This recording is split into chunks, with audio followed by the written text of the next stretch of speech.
সালাম। নমস্কার। নমবুদ্ধায় শুভ সময় বন্ধুগণ। পবিত্র রমজান মাস চলছে। রমজান মানেই আমাদের মাঝে এক অন্যরকম অনুভূতি কাজ করে। দীর্ঘ 11 মাস অপেক্ষার পর সকলের দ্বারে দ্বারে যেন নতুন আমেজ নিয়ে আসে মাহে রমাদান। স্কুল মাদ্রাসা বন্ধ হয়, অফিস ছুটি হয়, সকল মানুষ একসাথে মসজিদের মাইকে মুয়াজ্জিনের কণ্ঠে ডাকাডাকির পর গভীর রাতে জেগে সেহরি করা, একসাথে ইমামের পেছনে সকলের ফজরের সালাত আদায় করা, পুরো মহল্লা একসাথে দিনভর অনাহারে থেকে ক্লান্ত ক্ষুধার্ত হয়ে হাতে খাবার নিয়ে মসজিদ হতে মুয়াজ্জিনের মাগরিবের আজানের অপেক্ষায় বসে থাকা। আজান শুনতেই বাহারি রকমের ফলমূল ও রং বেরঙের খাবার নিয়ে ইফতার করা, তারপর একসাথে মসজিদে গিয়ে আনুষ্ঠানিকভাবে নামাজ আদায় ও তারাবির সালাত পড়া, এ যেন এক মাসের এক অন্যরকম উপোস আনুষ্ঠানিকতা। এমন আনুষ্ঠানিকতায় না খেয়ে থাকাটা যেন হয়ে ওঠে আনন্দের এবং গর্বের। এর সাথে রোজার যে ফজিলত শোনানো হয় সেসবের কারণে এই উপোস যেন হয়ে ওঠে আরও লোভনীয়, আরও আকর্ষণীয়। না খেয়ে থাকা বা পুরো এক মাস জুড়ে সাহরি, ইফতার, তারাবির এই আনুষ্ঠানিকতাকে আপনি ভালোবাসতেই পারেন, পছন্দ করতেই পারেন। এতে আনন্দ পেলে আমি আপনার এই আনন্দকে ছিনিয়ে নেওয়ার পক্ষে নই। কিন্তু এ রোজার সাথে আসলে সৃষ্টিকর্তার আনন্দের কোনো সম্পর্ক আছে কি নেই? এ রোজা ইসলামে কবে এলো, কিভাবে এলো, কেন এলো, সেই গভীর ও নিরপেক্ষ আলোচনাটি আমরা আপনাকে শোনাতে চাই। প্রতি বছর আপনার জীবনে ফিরে ফিরে আসা এই এক মাসের রোজার সম্পর্কে আপনার এতটুকু কেন জানা আবশ্যক সেটি পুরো ভিডিওটি দেখলেই বুঝবেন। তো চলুন শুরু করি। রোজা শব্দটি আমাদের দেশে প্রচলিত হলেও এর আরবি বা কোরআন হাদিসের শব্দটি হলো সওম বা সিয়াম। রোজা ফার্সি শব্দ। সেই ছোটবেলা থেকে কোরআন হাদিসের শব্দ সওম না শুনে রোজা শুনেছেন মানেই আপনার কাছে সরাসরি কোরআন হাদিসের জ্ঞান আসেনি। অনেকটা ঘুরে ভিন্ন ভাষার মাধ্যমে নানা গোজামিল ও সত্য মিথ্যার মিশ্রণ সহ এসেছে। সে অনেক দীর্ঘ ইতিহাস, সেটি আজ বাদ দিলাম। আমরা অন্তত আজ কোরআন হাদিস থেকে জানব সওম আসলে কি। খুব সোজা সাপটা সংজ্ঞা, যা প্রায় সকলেই জানেন। সুবহে সাদিক থেকে শুরু করে সূর্যাস্ত পর্যন্ত খাওয়া, পান করা ও স্ত্রীর সহবাস থেকে বিরত থাকার নাম সওম বা রোজা। এর সঙ্গে নিয়ত আল্লাহর সন্তুষ্টির উদ্দেশ্য যোগ করা হবে ইবাদত বানানোর জন্য। এটি খুব স্বাভাবিক। কিন্তু এ সাওম কিভাবে ও কবে ইসলামে এলো? সোজা কথায়, দ্বিতীয় হিজরিতে রমজানের রোজা ইসলামে ফরজ হয়। সূরা বাকারা আয়াত 183 বলা হয়েছে, يا أيها الذين آمنوا كتب عليكم الصيام كما كتب على الذين من قبلكم لعلكم تتقون। হে মুমিনগণ, তোমাদের ওপর সিয়াম ফরজ করা হয়েছে যেভাবে ফরজ করা হয়েছিল তোমাদের পূর্ববর্তীদের ওপর, যাতে তোমরা তাকওয়া অবলম্বন করো। সূরা বাকারা মাদানী সূরা, অর্থাৎ মদিনায় অবতীর্ণ সূরা সমূহের একটি। সেই সূরার 183 নম্বর আয়াতে রোজা ফরজ হয়। অর্থাৎ মোহাম্মদ নবী দাবি করার 14 বছর পর এই গুরুত্বপূর্ণ বিধানটি ফরজ হয়। মোহাম্মদ নবী দাবি করার পর মক্কায় 13 বছর ছিলেন। এই 13 বছরের সুদীর্ঘ সময়টাতে মহাবিশ্বের মহা ক্ষমতাধর প্রজ্ঞাময় আল্লাহ রমজানের রোজার মতো গুরুত্বপূর্ণ বিধানটি দেওয়ার প্রয়োজন বোধ করলেন না। মুহাম্মদ মক্কায় ইসলাম প্রচার করে সুবিধা করতে পারেননি। 13 বছরে হাতে গোনা কয়েকজন সাদাসিদে গ্রাম্য শিক্ষালাভে বঞ্চিত সমাজের নিচু শ্রেণীর মানুষ মোহাম্মদকে মেনে নেয়। ইসলাম তখন অতিশয় দুর্বল, অসহায়, করুণ ছিল। মক্কার কাবাঘরে 360টি মূর্তি স্থাপিত ছিল। নবী, মুসলিমীয় সাহাবী এবং তাদের মহাক্ষমতাধর পরাক্রমশালী আল্লাহর ক্ষমতা ছিল না সেই মূর্তিগুলোকে অপসারণ করার। বরং 13টি বছর নবী ও তার সাহাবীরা মূর্তিপূজক কুরাইশদের দখলে কাবা ঘর ও তার ভেতরের 360টি মূর্তিকেও মেনে নিলেন। মোহাম্মদ তখন সেই মূর্তি ভরা কাবার পাশে সালাত আদায় করতেন। কিসের সালাত? সালাত নবুয়তের 10ম বছর নবীর মেরাজের ঘটনার পর আসে। এর উত্তর হলো 5 ওয়াক্ত সালাত যদিও মেরাজের ঘটনার পর আসে, কিন্তু এর আগেও সকাল সন্ধ্যা দুবার সালাত ছিল। 5 ওয়াক্ত সালাতের ইতিহাস এই ভিডিওতে আছে, না জানলে জেনে নিতে পারেন। এখন আমি এর আগের যে 2 ওয়াক্ত সালাত নবী পড়তেন সেটার ইতিহাসটা বলছি। এই সালাতের ইঙ্গিত কোরআনের কয়েকটি সূরার বেশ কয়েকটি আয়াতে পাওয়া যায়। উদাহরণস্বরূপ 20 নং সূরা, সূরা তহার 13-14 আয়াত বলা হয়েছে, وَأَنَا اخْتَرْتُكَ فَاسْتَمِعْ لِمَا يُوحَى। আর আমি তোমাকে মনোনীত করেছি, সুতরাং যা ওয়াহী রূপে পাঠানো হচ্ছে তা মনোযোগ দিয়ে শোনো। ইন্নানি আনাল্লাহু লা ইলাহা ইল্লা আনা ফা'বুদনি ওয়া আকিমিস সালাতা লিযিকরি। নিশ্চয়ই আমি আল্লাহ, আমি ছাড়া কোনো সত্য ইলাহ নেই, সুতরাং আমার ইবাদত করো এবং আমার শরণার্থে সালাত কায়েম করো। সূরা তহা একটি মাক্কি সূরা, মক্কায় অবতীর্ণ হয়েছে। একদম প্রথম দিকের আয়াত। এখানে নবীকে সালাত কায়েমের কথা বলা হয়েছে। কতবার? সেটা এই আয়াতে বলা না হলেও অন্যান্য অনেক আয়াতে স্পষ্ট বা অস্পষ্ট ইঙ্গিত পাওয়া যায়। প্রশ্ন হলো, এই সালাত কেন আদায় করতেন? কিভাবে শিখলেন? এই সালাদটিও আসলে মুশরিকদের সালাতের ধারণা থেকেই নেওয়া। আরবের মুশরিকরাও সালাত কায়েম করত। কিন্তু সেই সালাতের নিয়ম পদ্ধতি আলাদা ছিল। মোহাম্মদের সেটা হয়তো মন মতো হয়নি, তাই ভিন্নভাবে তিনি সেটি আদায় করতেন। কোরআন থেকেই তার ইঙ্গিত পাওয়া যায়। সূরা আনফাল আয়াত 35 বলা হয়েছে, ওয়ামা কানা সালাতুহুম ইনদাল বাইতি ইল্লা মুকাআন ওয়া তাসদিয়া ফাযুকুল আযাবা বিমা কুনতুম তাকফুরুন। আর কাবার নিকট তাদের সালাত শীষ ও হাততালি ছাড়া কিছু ছিল না, সুতরাং তোমরা আস্বাদন করো আযাব, কারণ তোমরা কুফরি করতে। তাদের বলতে কাফেরদের, মক্কার মুশরিকদের। তারাও কাবার পাশে সালাত আদায় করত, কিন্তু সেই সালাত ছিল শীষ ও হাততালি টাইপের কিছু। মুহাম্মদের এই ইবাদত ভালো না লাগায় তার মতো করে তিনি সালাত আদায় করতেন দুবার। তারপর নবুয়তের 10ম বছর স্ত্রী খাদিজা, চাচা আবু তালেবের মৃত্যু, নবীর চাচাতো বোন উম্মে হানির সঙ্গে রাত্রি যাপন এবং সেই থেকে বিস্ময়কর মেরাজের ঘটনা, তারপর 5 ওয়াক্ত নামাজ আসে ইসলামে। দর্শক, রমজানের রোজার আলোচনায় কাবা সালাতের আলোচনা কেন আসছে সেটা পুরো ভিডিওটি দেখলে বুঝবেন। এইটুকু আলোচনায় আমরা জানলাম সালাতের মতো গুরুত্বপূর্ণ বিধানটিও ছিল মুশরিকদের একটি ইবাদতের লেটেস্ট ভার্সন, এবং কাবা ঘরের দখল ছিল কোরাইশদের হাতে।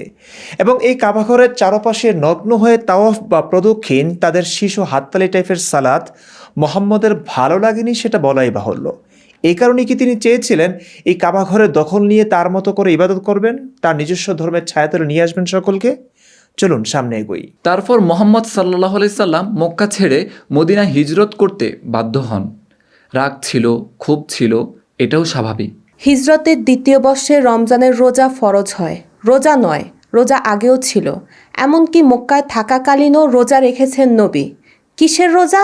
মহরমের 10 তারিখ, যাকে আশুরা বলা হয়, সেই আশুরার দিনের রোজা। এটি মুশরিকরাও রাখতেন। কি আশ্চর্য, বিশ্বনবী মুশরিকদের মতো রোজা রাখতেন। অবাক করা ব্যাপারটি চলুন সহিহ হাদিস থেকে দেখে নিই। সহিহ বুখারী, ইসলাম ফাউন্ডেশন, হাদিস নং 3554। আয়েশা রাদিয়াল্লাহু তাআলা আনহা থেকে বর্ণিত, তিনি বলেন, জাহিলি যুগে আশুরার দিন কুরাইশগণ ও নবী সাল্লাল্লাহু আলাইহি ওয়াসাল্লাম সওম বা রোজা, সিয়াম পালন করতেন। যখন হিজরত করে মদিনায় আগমন করলেন, তিনি নিজেও আশুরার সওম পালন করতেন এবং অন্যকেও তা পালনে আদেশ দিতেন। যখন রমজানের সওম ফরজ করা হলো, তখন আশুরার সওম ঐচ্ছিক করে দেওয়া হলো। তখন যার ইচ্ছা রোজা রাখতেন আর যার ইচ্ছা রোজা রাখতেন না। দর্শক, এই হাদিসটি পরিষ্কার করে দেয়, জাহিলি যুগে মানে ইসলামের আগের যুগেও মুশরিকরা রোজা রাখত আশুরার দিনে। প্রথম প্রশ্ন, মুশরিকরা কেন রোজা রাখত? ইসলামের আগমনের আগে আরব মুশরিকদের অনেকের কাছে ইহুদি সম্প্রদায় পরিচিত ছিল। ইহুদিরা এই দিনে তাদের নবী মুসাকে ফেরাউন থেকে মুক্তি দিবস হিসেবে কৃতজ্ঞতাস্বরূপ এই দিনে রোজা রাখত। আরব মুশরিকদের মাঝে ইহুদি খ্রিস্টানদের প্রভাব ছিল। খ্রিস্টানরাও যিশু বা মুহাব্বিদের মন্দির সংক্রান্ত ঘটনা স্মরণে রোজা রাখত। আরবের মুশরিকরা ইহুদিদের অনুকরণে আশুরার দিনে রোজা রাখত। আমাদের প্রিয় নবীজিও এই দিনে রোজা রাখতেন ইহুদি মুশরিকদের অনুকরণে। এটা এত সহজে মেনে নিলে তো ইসলামের ভাবমূর্তি নষ্ট হবে, তাই এত সহজে আলেমরা মানবেন না। ইনিয়ে বিনিয়ে নানা রকমের কথা বলে তারা বোঝাবেন ইহুদি খ্রিস্টান ও মুশরিকদের দেখাদেখিতে রোজা রাখলেও নবীর উদ্দেশ্য ছিল আল্লাহর সন্তুষ্টি, আর মুশরিকদের উদ্দেশ্য আল্লাহর সন্তুষ্টি ছিল না। তারা প্রথা ও ঐতিহাসিক কারণে রোজা রাখত, কিন্তু ইতিহাস ও সহিহ হাদিস বলে ভিন্ন কথা। একটি সহিহ হাদিস পড়ুন। সহিহ বুখারী, ইসলাম ফাউন্ডেশন, হাদিস নং 1878। ইবনু আব্বাস রাদিয়াল্লাহু তাআলা আনহু থেকে বর্ণিত, তিনি বলেন, রাসূলুল্লাহ সাল্লাল্লাহু আলাইহি ওয়াসাল্লাম মদিনায় আগমন করে দেখতে পেলেন যে ইহুদিগণ আশুরার দিনে সওম অর্থাৎ রোজা, সিয়াম পালন করে তিনি জিজ্ঞাসা করলেন, কি ব্যাপার, তোমরা এই দিনে সওম পালন করো কেন? তারা বলল, এ অতি উত্তম দিন। এদিনে আল্লাহ তাআলা বনি ইসরাইলকে তাদের শত্রুর কবল হতে নাজাত দান করেন, ফলে এদিনে মুসা আলাইহিসসালাম সওম পালন করেন।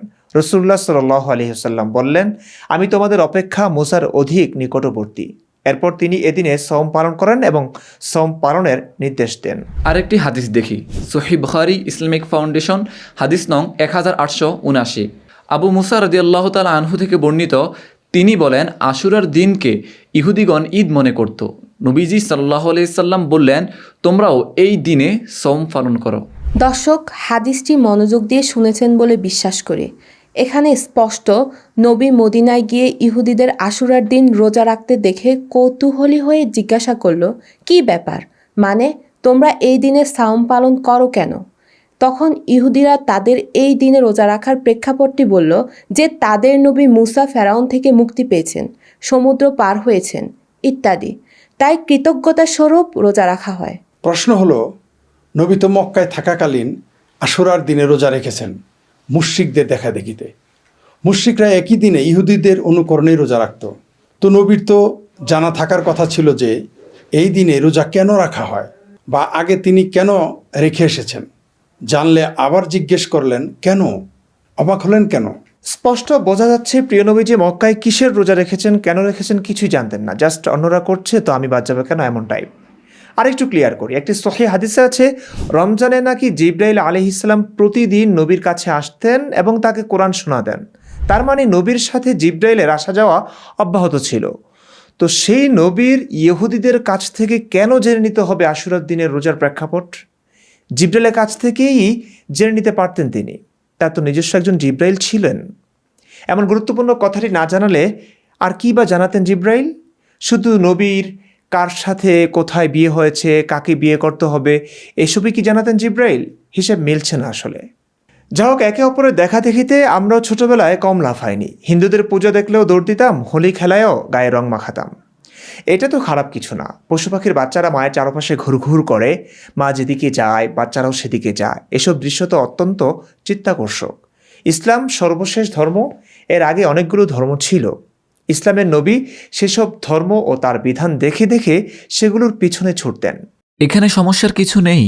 সমস্যা হলো মদিনায় এসে তার দলবল যখন একটু ভারী হলো, সেই দলবল নিয়ে নবী জিহাদ শুরু করলেন।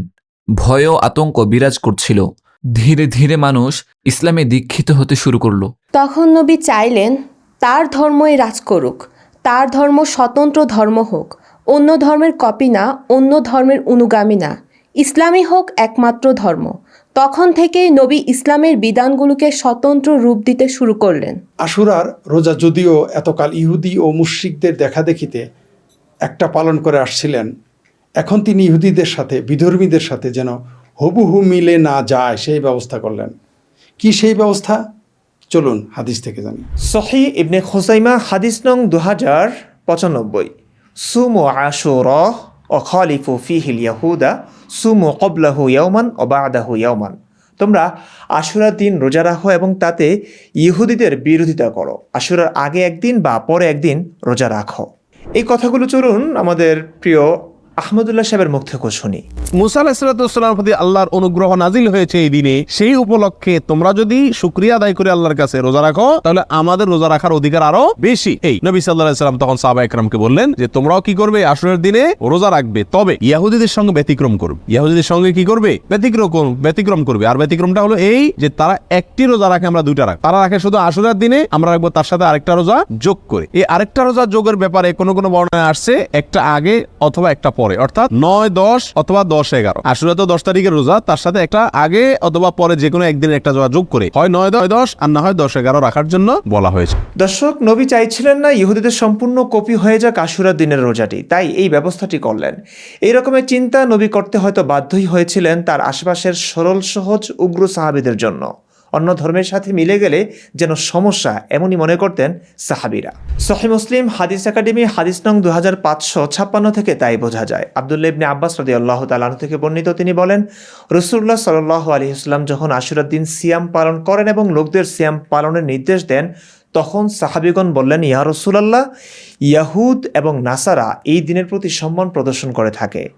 এ কথা শুনে রাসূলুল্লাহ সাল্লাল্লাহু আলাইহি সাল্লাম বললেন, ইনশাআল্লাহ আগামী বছর আমরা 9 তারিখেও সিয়াম পালন করব। অবশ্য মহান আল্লাহ চাননি হয়তো আগামী বছর আসার আগেই নবী মরে গেলেন। কিন্তু নবী ইহুদিদের থেকে এই ধর্মকে পৃথক করতে পুরো 1 মাসের রোজা ফরজ করে দিয়েছেন।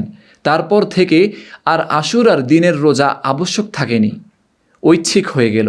অসংখ্য হাদিসেই এ কথা বিবৃত হয়েছে, 1-2টা দেখায়। সহিহ মুসলিম হাদিস একাডেমি হাদিস নং 2530, আয়েশা থেকে বর্ণিত, তিনি বলেন, রমজানের সিয়াম ফরজ হওয়ার পূর্বে রাসূলুল্লাহ সাল্লাল্লাহু আলাইহি ওয়াসাল্লাম আশুরার দিনে সিয়াম পালন করার নির্দেশ দিতেন। যখন রমজানের সিয়াম ফরজ করা হলো, তখন যার ইচ্ছা সে আশুরার দিনে সাওম পালন করত, আর যার ইচ্ছা সে তা ছেড়ে দিত। আরেকটি হাদিস দেখি, সহিহ মুসলিম হাদিস একাডেমি হাদিস নং 2542, জাবির ইবনু সামুরাহ রাদিয়াল্লাহু আনহু থেকে বর্ণিত, তিনি বলেন, রাসূলুল্লাহ সাল্লাল্লাহু আলাইহি ওয়াসাল্লাম আশুরার দিন আমাদেরকে সিয়াম পালনের নির্দেশ দিতেন। তিনি এ ব্যাপারে আমাদেরকে অনুপ্রাণিত করতেন এবং এ বিষয়ে তিনি আমাদের খোঁজখবর নিতেন।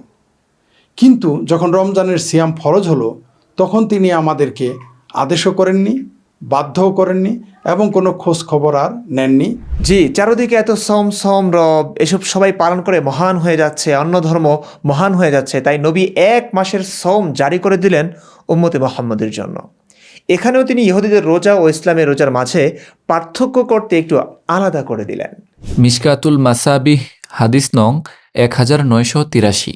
আমর ইবনুল আস রাদিয়াল্লাহু তাআলা আনহু হতে বর্ণিত, তিনি বলেন, রাসূলুল্লাহ সাল্লাল্লাহু আলাইহি ওয়াসাল্লাম বলেছেন, আমাদের ও আহলে কিতাবদের অর্থাৎ ইহুদি খ্রিস্টানদের সওমের মধ্যে পার্থক্য হলো সাহরির।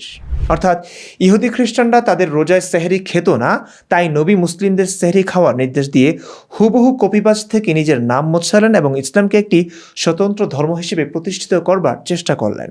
শুধু তাই নয়, রমজানের আলাদা রোজার বিধান ও সাহরির মাধ্যমে রোজার মাঝে পার্থক্য করেই ক্ষান্ত হননি। ইসলামকে স্বতন্ত্র ধর্ম হিসেবে প্রতিষ্ঠা করতে কিবলাও পরিবর্তন করেছেন। মুহাম্মদ মদিনায় ইহুদিদের কিবলা বাইতুল মুকাদ্দাসের দিকে ফিরেই নামাজ আদায় করতেন। ব্যাপারটি ভাল লাগছিল না তার, তাই আধ্যাত্মিকভাবে আল্লাহর পক্ষ থেকে কোরআনের আয়াত বানিয়ে বড় নাটকীয়ভাবে কিবলা পরিবর্তন করে ফেললেন। বাইতুল মুকাদ্দাস থেকে মসজিদুল হারাম বা কাবাকে কিবলা বানানো হলো, যার বর্ণনা সূরা বাকারার 142 নং আয়াত থেকে শুরু হয়েছে। সায়াকুলু সুফাহাউ মিনান নাসি মা ওয়াল্লাহুম আন কিবলাতিহিমুল্লাতী কানু আলাইহা কুল লিল্লাহিল মাশরিকু ওয়াল মাগরিব ইয়াহদি মান ইয়াশাউ ইলা সিরাতিম মুস্তাকিম। অচিরেই নির্বোধ লোকেরা বলবে, কিসে তাদেরকে তাদের কিবলা থেকে ফেরালো, যার উপর তারা ছিল? বলো, পূর্ব পশ্চিম আল্লাহরই, তিনি যাকে চান সোজা পথ দেখান। যেহেতু এই কিবলা পরিবর্তনের ব্যাপারটি একটি জটিল ও গুরুতর ব্যাপার ছিল, কারণ এতকাল তো এই কিবলার দিকে ফিরেই সালাত আদায় করে এসেছে নবী ও নবীর বাহিনী, তাই এখন হুট করে কিবলা পরিবর্তনের ব্যাপারটি এত দিনের নামাজ, এত দিনের সিদ্ধান্তকে প্রশ্নবিদ্ধ করে। সেহেতু এর জবাব দেওয়াটা দরকার ছিল। কুরআন জবাব না দিয়ে একটা গালি দিয়ে দিল, ইহুদিদের নির্বোধ বলে দিল। কেন তারা নির্বোধ? কারণ তারা এই প্রশ্ন করবে, এতদিন যে কিবলার দিকে ফিরে নামাজ পড়ে আসছিল, হঠাৎ আজ সেটি বদলে ফেলল কেন? গালি দেওয়ার পরে অবশ্য জবাব দিয়েছে কোরআন, বলা হয়েছে কুল লিল্লাহিল মাশরিকু ওয়াল মাগরিব, বলো পূর্ব ও পশ্চিম আল্লাহরই। পূর্ব পশ্চিম আল্লাহরই হলে বাইতুল মুকাদ্দাস থেকেও তো কিবলা পরিবর্তনের দরকার ছিল না, বাইতুল মুকাদ্দাসের দিকটিও তো আল্লাহরই। যাই হোক, এর পরবর্তী আয়াতে কিবলা পরিবর্তনের ফলে যে সমস্যা দেখা দিয়েছে সেগুলোর জবাব দেওয়ার চেষ্টা করা হয়েছে। মদিনায় আসার পর 16-17 মাস যে বাইতুল মুকাদ্দাসের দিকে ফিরে নামাজ আদায় করা হয়েছিল, সেসব নামাজের কি হবে? এবং অনেকে ইতিমধ্যে মারাও গিয়েছিল যারা বাইতুল মুকাদ্দাসের দিকে ফিরে নামাজ আদায় করেছিল, নতুন কিবলা মসজিদুল হারামের দিকে ফিরে নামাজের সুযোগ পায়নি, তাদের নামাজের কি হবে? সেই বিস্তর আলোচনায় যাচ্ছি না, তারপরের আয়াতটি দেখুন, 144 নং আয়াত। قد نرى تقلب وجهك في السماء فلنولينك قبلة ترضاها فول وجهك شطر المسجد الحرام وحيث ما كنتم فولوا وجوهكم شطره وَإِنَّ الَّذِينَ أُوتُوا الْكِتَابَ لَيَعْلَمُونَ أَنَّهُ الْحَقُّ مِنْ رَبِّهِمْ وَمَا اللَّهُ بِغَافِلٍ عَمَّا يَعْمَلُونَ। আকাশের দিকে বারবার তোমার মুখ ফিরানো আমি অবশ্যই দেখছি, অতএব আমি অবশ্যই তোমাকে এমন কিবলার দিকে ফিরাবো যা তুমি পছন্দ করো। সুতরাং তোমার চেহারা মসজিদুল হারামের দিকে ফেরাও এবং তোমরা যেখানেই থাকো তার দিকেই তোমাদের চেহারা ফেরাও। আর নিশ্চয়ই যারা কিতাব প্রাপ্ত হয়েছে তারা অবশ্যই জানে যে তা তাদের রবের পক্ষ থেকে সত্য এবং তারা যা করে সে ব্যাপারে আল্লাহ গাফিল নন। চলুন তাফসিরে জাকারিয়া থেকে এই আয়াতের তাফসির দেখি। কিবলা পরিবর্তনের আদেশ আসার আগে থেকেই রাসূলুল্লাহ সাল্লাল্লাহু আলাইহি সাল্লাম এর প্রতীক্ষায় ছিলেন। তিনি নিজেই অনুভব করছিলেন ইসরায়েল বংশীয়দের নেতৃত্বের যুগ শেষ হয়ে গেছে এবং তার সাথে সাথে বাইতুল মুকাদ্দাসের কেন্দ্রীয় মর্যাদা লাভেরও অবসান ঘটেছে। এখন আসল ইব্রাহিমই কিবলার দিকে মুখ ফিরানোর সময় হয়ে গেছে। কাবা মুসলিমদের কিবলা সাব্যস্ত হোক, এটাই ছিল রাসূলুল্লাহ সাল্লাল্লাহু আলাইহি সাল্লামের আন্তরিক বাসনা। তিনি এর জন্য দোয়াও করছিলেন। এ কারণেই তিনি বারবার আকাশের দিকে চেয়ে দেখতেন যে ফেরেশতা নির্দেশ নিয়ে আসছেন কিনা। এগুলো তাফসিরের কথা। মুহাম্মদ যেভাবে মানুষকে দেখিয়েছিলেন সেভাবে মানুষ বর্ণনা করেছে। তারপরও তার মনে সুপ্ত বাসনার কথা আমরা নিরপেক্ষভাবে পড়লে বুঝে ফেলি। বাইতুল মুকাদ্দাসের কেন্দ্রীয় মর্যাদা লাভের অবসান ঘটিয়ে মুসলমানদের আলাদা কিবলা নির্ধারণ করলেন মুহাম্মদ। দর্শক, এরপরের আয়াতগুলো আরও ভয়ানক। ইসলামের সমালোচনার জবাবে নবী আসলে এই আয়াতগুলো বানিয়েছিলেন তা স্পষ্ট বোঝা যায়। যে কেউ প্রেক্ষাপট সহ পড়লে বুঝবে। এক কথায় মোহাম্মদ আগে থেকে প্রচলিত প্রসিদ্ধ মানুষের মনে প্রথিত ধর্মবিশ্বাস ও তাদের নবীদের ধারাটি মেনে নিয়েই নিজেকে সর্বশেষ নবী দাবি করেছেন। অবশেষে একচ্ছত্র আধিপত্য বিস্তারের জন্য সেই ধর্মগুলোর ব্যাপারেও মন গড়া সব মিথ্যে বলে ইসলামটাকেই চূড়ান্ত ও অবিকৃত সত্য ধর্ম বলে প্রতিষ্ঠিত করেছেন।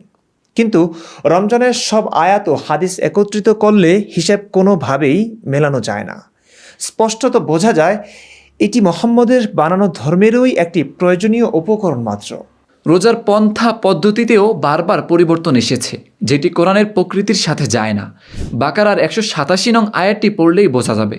أحل لكم ليلة الصيام الرفث إلى نسائكم هن لباس لكم وأنتم لباس لهن علم الله أنكم كنتم تختانون أنفسكم فتاب عليكم وعفى عنكم فالآن باشروهن وابتغوا ما كتب الله لكم।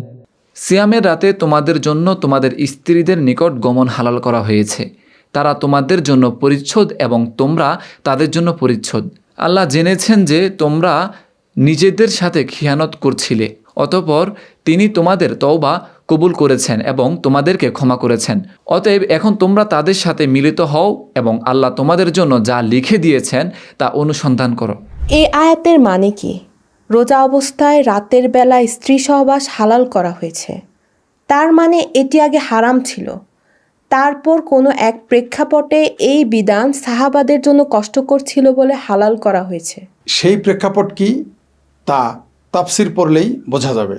চলুন তাফসিরে জাকারিয়া থেকে পড়ি। যে বিষয়টিকে এই আয়াত দ্বারা হালাল করা হয়েছে তা ইতোপূর্বে হারাম ছিল। বিভিন্ন হাদিসে উল্লেখিত হয়েছে যে প্রথম যখন রমাদানের সম ফরজ করা হয়েছিল তখন ইফতারের পর থেকে শয্যা গ্রহণের পূর্ব পর্যন্ত খানাপিনা ও স্ত্রী সহবাসের অনুমতি ছিল। একবার শয্যা গ্রহণ করে ঘুমিয়ে পড়ার সাথে সাথেই এই সব কিছু হারাম হয়ে যেত। কোনো কোনো সাহাবি এই ব্যাপারে অসুবিধায় পড়েন। কায়েস ইবনে সিরমা আনসারী নামক জনৈক সাহাবি একবার সমগ্র দিন কঠোর পরিশ্রম করে ইফতারের সময় ঘরে এসে দেখেন ঘরে খাওয়ার মতো কোনো কিছুই নেই। স্ত্রী বললেন, একটু অপেক্ষা করুন, আমি কোথাও থেকে কিছু সংগ্রহ করে আনার চেষ্টা করি। স্ত্রী যখন কিছু খাদ্য সংগ্রহ করে ফিরে এলেন তখন সারাদিনের পরিশ্রমের ক্লান্তিতে তিনি ঘুমিয়ে পড়েছেন। ইফতারের পর ঘুমিয়ে পড়ার দরুন খানাপিনা তার জন্য হারাম হয়ে যায়। ফলে পরদিন তিনি এ অবস্থাতেই সওম পালন করেন। কিন্তু দুপুরবেলা শরীর দুর্বল হয়ে তিনি বেহুশ হয়ে পড়ে যান। বুখারী 1915 নং হাদিস। অনুরূপভাবে কোনো কোনো সাহাবী গভীর রাতে ঘুম ভাঙার পর স্ত্রীদের সাথে সহবাসে লিপ্ত হয়ে মানসিক কষ্টে পতিত হন। এসব ঘটনার পর এই আয়াত নাজিল হয়, যাতে পূর্ববর্তী হুকুম রহিত করে সূর্যাস্তের পর থেকে শুরু করে সুবহে সাদিক উদিত হওয়ার পূর্ব পর্যন্ত সমগ্র রাতেই খানাপিনা ও স্ত্রী সহবাস বৈধ করা হয়েছে। ঘুমাবার আগে কিংবা ঘুম থেকে ওঠার পর সম্পর্কে কোনো বাধ্যবাধকতা এতে আর অবশিষ্ট রাখা হয়নি। এমনকি হাদিস অনুযায়ী শেষ রাতে সেহরি খাওয়া সুন্নত সাব্যস্ত করা হয়েছে। আলোচ্য আয়াতে এ সম্পর্কিত নির্দেশই প্রদান করা হয়েছে। এ সম্পর্কিত বহু হাদিস আছে, আমি সময় বাঁচাতে মাত্র একটা হাদিস পড়ে শোনাচ্ছি। সুনানে আবু দাউদ তাহকিকৃত হাদিস নং 2313।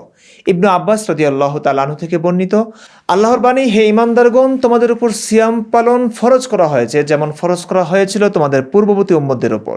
সূরা আল বাকারা আয়াত 183।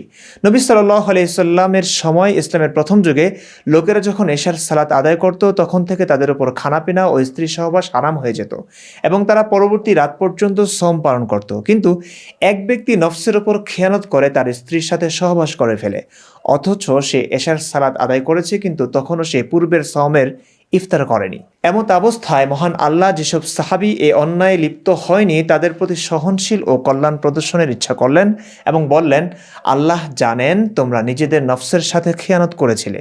এর দ্বারা আল্লাহ মানুষের উপকার করেছেন এবং এটা তাদের জন্য সহজ ও ঐচ্ছিক করে দিয়েছেন। কোরআন, তাফসির, হাদিসের সমন্বয়ে স্পষ্ট বোঝা যায় প্রকৃত ইসলাম। দর্শক, এইসব পরিবর্তনের ব্যাপারটি কেন কোরআনের প্রকৃতি বিরোধী তা নাস্কের আলোচনা থেকে ভালোভাবে বুঝবেন, যেটি নিয়ে বিস্তারিত ভিডিও আছে। দেখে নিতে পারেন কোরআনে নাস্ক সম্ভব শিরোনামের ভিডিওটি। সংক্ষেপে এখানে কেবল ইঙ্গিত দিচ্ছি। এই আয়াতে আল্লাহ আগের একটি হারাম কাজকে মুসলমানদের কষ্টের জন্য হালাল করে দিচ্ছেন। রমজানের রাতে ঘুমিয়ে পড়লেই খানাপিনা ও স্ত্রী সহবাস হারাম হয়ে পড়তো আগে। এতে অনেক সাহাবাদের সমস্যা হয়েছিল। ভুল করে বা দিবসের ক্লান্তি শেষে ঘুমিয়ে পড়েছেন, রাতে স্ত্রীর সাথে সহবাস হয়ে গেছে, বা অনেকে না খেতে পেরে ক্ষুধায় দুর্বল হয়ে পড়েছেন। এই বিষয়টি বিবেচনা করে মহান আল্লাহ তাআলা বিধান বদলে দিলেন এবং কোরআনের ভাষা দেখুন। আল্লাহ জেনেছেন যে তোমরা নিজেদের সাথে খিয়ানত করছিলে। কেন?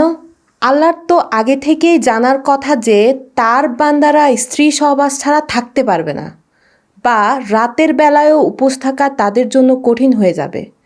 আগে থেকে জানলে কেন সেভাবে শুরু থেকে বিধান দিলেন না? পরে বদলে ফেলার মানেই হলো তিনি আগে থেকে জানতেন না, সাহাবীদের সমস্যা দেখার পর জেনেছেন। তার মানে এটা সর্বস্রষ্টার বাণী হতেই পারে না। এছাড়া কোরআনের বহু জায়গায় আয়াত রদল বদল হয়েছে, যাকে নাস্খ বলে। এটিও কোরআনের প্রকৃতির সাথে যায় না। রমজানের আয়াতগুলোর মাঝেই সূরা বাকারার 185 নং আয়াতে আল্লাহ বলছেন, শাহরু রমাদান আল্লাযী উনজিলা ফীহিল কোরআন, রমজান মাস যাতে কোরআন নাজিল করা হয়েছে। এদিকে সূরা কদরে বলা হচ্ছে, ইন্না আনসালনাহু ফী লাইলাতিল কদর, আমি কোরআনকে কদরের রাতে নাজিল করেছি। এই দুটি আয়াতের মাঝে সমন্বয় সম্ভব, কারণ কদর রমজানেই হয়। কিন্তু সূরা বুরুজের শেষ দুটি আয়াতে বলা হচ্ছে, বাল হুয়া কুরআনুম মাজিদ, বরং তার সম্মানিত কোরআন ফি লাওহিম মাহফুজ, সুরক্ষিত ফলকে লিপিবদ্ধ। অর্থাৎ এখানে বলা হচ্ছে সুরক্ষিত ফলকে কোরআন লিপিবদ্ধ হয়েছে। এই লৌহে মাহফুজ আসলে কি, তা আলেমদের বক্তব্য। সমস্ত তাফসির খুললেই যেটি পাবেন সেটি হলো এমন মহান ফলক যেখানে আল্লাহ তাআলা সৃষ্টি জগতের সবকিছু, অতীত, বর্তমান ও ভবিষ্যৎ লিখে রেখেছেন। সূরা বুরুজের আয়াত বলছে পুরো কোরআন লৌহে মাহফুজে আগে থেকে সংরক্ষিত।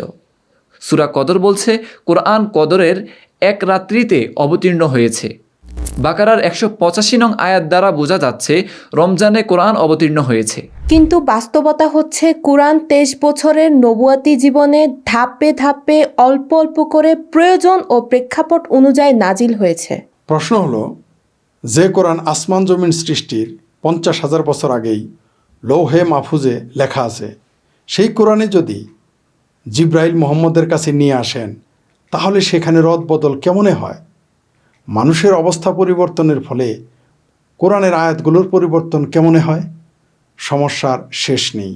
যা হোক, নামাজ, রোজা, হজ, যাকাত সবই আসলে কপি। রোজার মাঝে আছে এতেকাব, আল্লাহর ইবাদতের নিয়তে মসজিদে অবস্থান করা এবং দুনিয়াবি কাজকর্ম থেকে বিরত থেকে নামাজ, কোরআন তেলাওয়াত, জিকির, দোয়া ইত্যাদিতে সময় ব্যয় করাকে এতেকাব বলা হয়।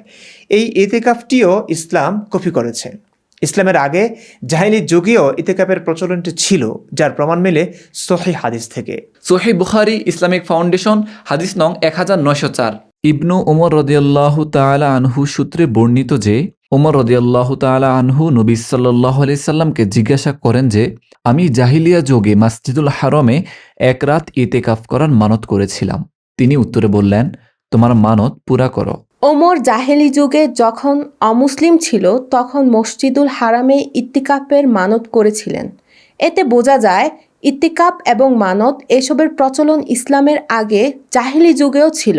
দর্শক, নামাজ, রোজা, হজ, জাকাত, ইতিকাফ, মানত, কিবলা এই সব কিছু ইসলামের আগে ছিল। ইসলাম কেবল তা কপি করে সামান্যই মডিফাই করেছে। এতেও আমাদের সমস্যা নেই। কেউ না খেয়ে থেকে যদি আনন্দ পায়, তবে সেই আনন্দ আমরা ছিনিয়ে নেওয়ার কে? কিন্তু ইতিহাসের পুঙ্খানুপুঙ্খ পর্যবেক্ষণের মাধ্যমে আমাদের কাছে দিবালোকের ন্যায় স্পষ্ট হয়, এর সঙ্গে মহাবিশ্বের কাল্পনিক আল্লাহর সন্তুষ্টি বা অসন্তুষ্টির বিন্দুমাত্র সম্পর্ক নেই। অন্ধবিশ্বাসী বা কুসংস্কারাচ্ছন্ন হয়ে কেউ রোজা রাখলেও আমাদের কোনো সমস্যা নেই। সমস্যা হলো যারা রোজা রাখে তারা অন্যদেরও রোজা রাখতে বাধ্য করে। প্রায় প্রতি রমজানেই নানান জায়গায় দোকান বা হোটেলে কোনো মুসলিম নিজ ইচ্ছেই খেতে চাইলে তাদের খাওয়ায় বাধা দিয়ে জান্নাতের টিকিট হাতে দিতে চান মুসলিম ভাইয়েরা। সমস্যাটা এখানেই। আপনি বুঝে না বুঝে কাল্পনিক কিছু বিশ্বাস করে না খেয়ে থাকুন, এটা আপনার ব্যাপার। কিন্তু আমি আমার মতো বুঝে যদি রমজানে খেতে চাই, আপনি বাধা দেওয়ার কে? রোজার কিছু উদ্দেশ্য সেই জাহিলির যুগ থেকে প্রচলিত ছিল, ইসলামীও সেসব আছে, যেমন তাকওয়া, সংযম, পাপ থেকে মুক্তি ইত্যাদি। শয়তান মানুষের মাধ্যমে পাপ করায় বলে এই মাসে শয়তানকেও শিকলবন্দি করা হয়। এসব সুন্দর সুন্দর কথায় আমি রোজাটাকে মহান ভাবতে পারি না, কেননা এসব কেবল লৌকিকতা। কিছু সুন্দর আধ্যাত্মিক ব্যাপার ধর্মে প্রবেশ না করালে মানুষ এর জন্য প্রাণ দিত না। এসব ঢোকানো হয়েছেই মানুষের আবেগ অনুভূতিকে কাজে লাগানোর জন্য। নতুবা রমজান মাসেও মোহাম্মদ যুদ্ধ করতে ভোলেননি। বদর যুদ্ধ, তাবুক যুদ্ধ, মক্কা বিজয়ের যুদ্ধ, খন্দকের যুদ্ধ এসবই শয়তান বন্দি এই পবিত্র রমজান মাসেই সংঘটিত হয়। আজও আমরা দেখছি বন্দি শয়তানের ক্ষমতা। আফগানিস্তান ও পাকিস্তানি দুপক্ষই আল্লাহ আকবার করে একে অপরকে মারছে। মুসলিম দেশগুলোতে এক মুসলিম আরেক মুসলিমের রক্ত ঝরাচ্ছে রমজান মাসে। যে ধর্ম রোজার মতো সংযমের মাস দিয়ে সেই মাসেই আবার কাফেরদের রক্ত হালাল করে দেয়, সেই ধর্মের জন্য আমি অন্তত না খেয়ে উপোস থেকে নিজেকে মহান ভাবতে পারি না। ডায়েট করে স্বাস্থ্য কমাতে চাইলে বৈজ্ঞানিক উপায় আছে, সেই উপায়ে আমি ডায়েট করব। কিংবা নিজের ইচ্ছায় যখন তখন না খেয়ে থাকবো, একটা কাল্পনিক বর্বর ধর্মের অনুকরণে নয়। আজ মুসলিমরা একাই অন্ধবিশ্বাসী হয়ে জান্নাতে যেতে চাইলে কথা ছিল না। কিন্তু তারা পুরো পৃথিবীর মানুষকে জান্নাতে নিতে চায়। যারা জান্নাত ও ৭২ হুরে বিশ্বাসী না, তাদেরও সমস্যাটা এখানেই। তাই আমাদের এ নিয়ে চুলচেরা বিশ্লেষণ করতে হয়। আমরা সেই দায়িত্ব থেকেই করছি। রমজান নিয়ে নবীর নানা সময়ের নানা রকমের বক্তব্য যথেষ্ট হাস্যকর প্রমাণিত হয়েছে। সেসব নিয়ে আলোচনা আবার অন্য সময় করা যাবে। আজ এ পর্যন্তই। রমজানে অন্ধের মতো সারাদিন উপোসও থাকতে পারেন, আবার পেট ভরে সারাদিন যে কোনো সময়ে খেতেও পারেন। রমজানের দিনে লজ্জাহীনভাবে, ভয়হীনভাবে যদি জনসমক্ষে খেতে পারেন, তবেই আমাদের এই চেষ্টা সার্থক হবে বলে মনে করি। মুসলিম পেয়ারা জঙ্গিদের ভয়ে তা না পারলে লুকিয়ে খেতে ভুল করবেন না। ভালো থাকুন, সুস্থ থাকুন, নিরাপদ থাকুন। এই কামনা করে ভিডিওটি শেষ করছি।